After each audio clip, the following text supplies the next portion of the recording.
కోటేశ్వరరావు గారు తనతో కూడా మాట్లాడదాం. కోటేశ్వరరావు గారు నమస్తే అండి. నమస్తే.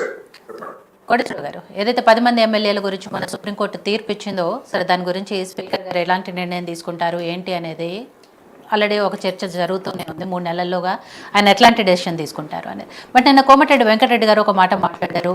సో మీద మీట్లో మాట్లాడుతూ ఆ 10 మంది ఎమ్మెల్యేలు మా పార్టీలో జాయిన్ అవ్వలేదు, వాళ్ళు ఇంకా బీఆర్ఎస్ పార్టీలోనే ఉన్నామని ఆ ఎమ్మెల్యేలే చెప్తున్నారు కాబట్టి మాకు సంబంధం లేదు అన్నారు. ఇక్కడ బీఆర్ఎస్ పార్టీ వాళ్ళు మా పార్టీలో లేరు, వాళ్ళు కాంగ్రెస్ కండువా కప్పుకున్నారు కాబట్టి దాని మీదే మేము కోర్టుకు వెళ్ళాము, కోర్టు అదే తీర్పిచ్చిందని కూడా చెప్తున్నారు.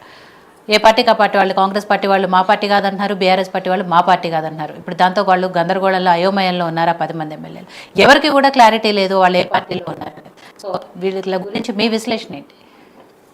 ఇప్పుడు సుప్రీంకోర్టు తీర్పు ఇవ్వలేదు ఫిరాయింపుల మీద. ఫిరాయింపుల కేసుకు సంబంధించి ఫిరాయింపులదారుల మీద స్పీకర్కి ఫిర్యాదులు వచ్చాయి కనుక దాన్ని పరిష్కరించమని చెప్పేసి చెప్పింది. At the same time speaker యొక్క అధికార పరిధిని కూడా ఏమీ తప్పుపట్టలేదు. 3 నెలల కాలంలో దాన్ని చేయండి అని చెప్పింది. అయితే ఒకవేళ చేయకపోతే స్పీకర్ని సుప్రీంకోర్టు ఏం చేస్తుంది అనేటువంటిది ప్రశ్న. ఎందుకంటే కోర్టు ధిక్కరణ కింద స్పీకర్ మీద చర్య తీసుకుంటుందా సుప్రీంకోర్టు? నేనైతే అలాంటి చర్య పాల్పడుతుందని నేనైతే అనుకోవట్లేదు.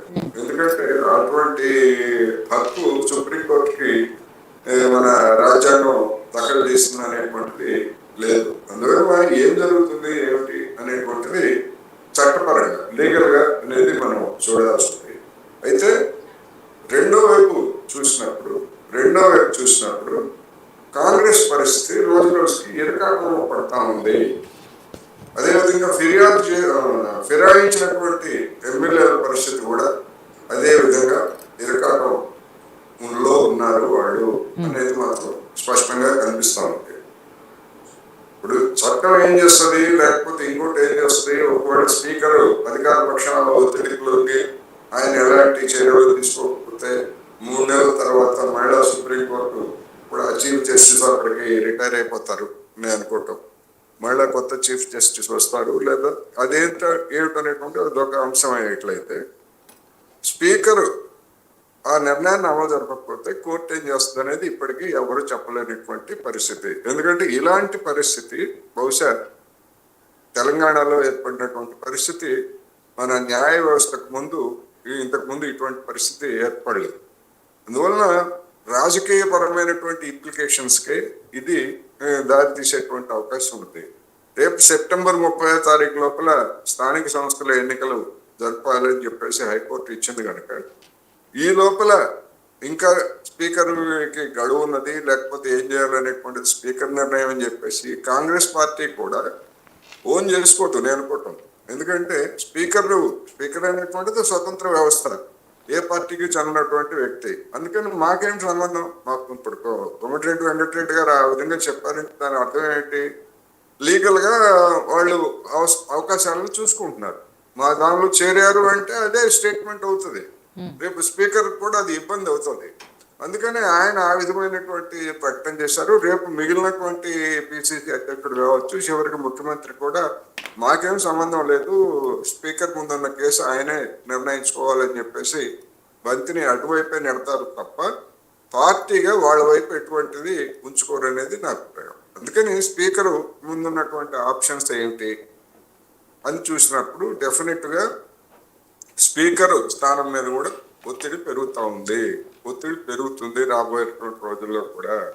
అది రాజకీయంగా కాంగ్రెస్ పార్టీకి ఇబ్బంది కలిగించేటువంటి పరిస్థితి ఏర్పడతా ఉంది అనేది మాత్రం నేను చెప్పదలుచుకున్నా. ఆ తర్వాత 3 నెలల గడువు తర్వాత ఏం జరుగుతుంది ఏమిటనేటువంటిది ప్రస్తుతానికైతే ఊహాజనితం తప్ప స్పీకర్ గారికి డిఫై చేసి ఏదో ఒక కారణంతో నేను ఇంకా విచారిస్తూనే ఉంటాను అని చెప్పేసి సుప్రీంకోర్టు చెప్తే ఏం చేస్తుంది సుప్రీంకోర్టు అనేది ప్రశ్న. అయితే ఇక్కడ 10 మందిలో ముగ్గురు విషయంలో మాత్రం క్లారిటీ ఉంది. అది వాళ్ళు ఒప్పుకున్నా ఒప్పుకోకపోయినా అఫీషియల్‌గా కూడా మనకి కనిపిస్తుంది. అండ్ వాళ్ళు కూడా ఒప్పుకుంటున్నారు. 10 మందిలో ముగ్గురైతే దాన నాగేందర్ గారు కాంగ్రెస్ పార్టీ నుంచి బీఫామ్ మీద ఎంపీగా పోటీ చేశారు కాబట్టి ఆయన విషయం. అలాగే కడియం శ్రీహరి గారు, తెల్లం వెంకట్రావు గారు ఎంపీ ఎలక్షన్స్ అప్పుడు కాంగ్రెస్ పార్టీ తరపున ఆ పార్టీ కండువా కప్పుకొని వాళ్ళు ప్రచారం చేశారు కాబట్టి ఈ ముగ్గురు విషయంలో మాత్రం క్లారిటీ ఉంది. బట్ మిగిలిన 7 విషయంలోనే వాళ్ళు ఏ పార్టీలో ఉన్నారో తెలియని సందిగ్ధత. ఇప్పుడు అంటే ఈ ముగ్గురు విషయంలో కూడా దానం నాగేంద్ర కేసు మాత్రం స్పెసిఫిక్ గా ఆయన కాంగ్రెస్ పార్టీ తరఫున పోటీ చేశారు కనుక ఆ విధమైనటువంటి ఒక చట్టబద్ధంగా ఒక విధంగా చెప్పాలంటే దానం నాగేంద్ర గారు ఇరుక్కుపోయినట్లే అనేది నా అభిప్రాయం. మిగిలినటువంటి ఇద్దరు కండువా కప్పుకొని ప్రచారం చేశారా, లేకపోతే ఆ ప్రచారం చేసిన దానికి సంబంధించి పార్టీలో చేరి ప్రచారం చేశారా, మేము పార్టీలో చేరకుండానే ప్రచారం చేశాం మేము అని చెప్పేసి వాళ్ళు వాదిస్తారా, ఏం చేస్తారు అనేటువంటిది మిగిలిన ఇద్దరికి సంబంధించినటువంటిది కొంత లిటిగేషన్ నడిపించవచ్చు. కానీ దానం నాగేంద్ర విషయంలో మాత్రం అనివార్యంగా స్పీకరు ఏదో ఒక నిర్ణయం తీసుకోవాల్సినటువంటి పరిస్థితి మాత్రం ఉందనేది నా అభిప్రాయం.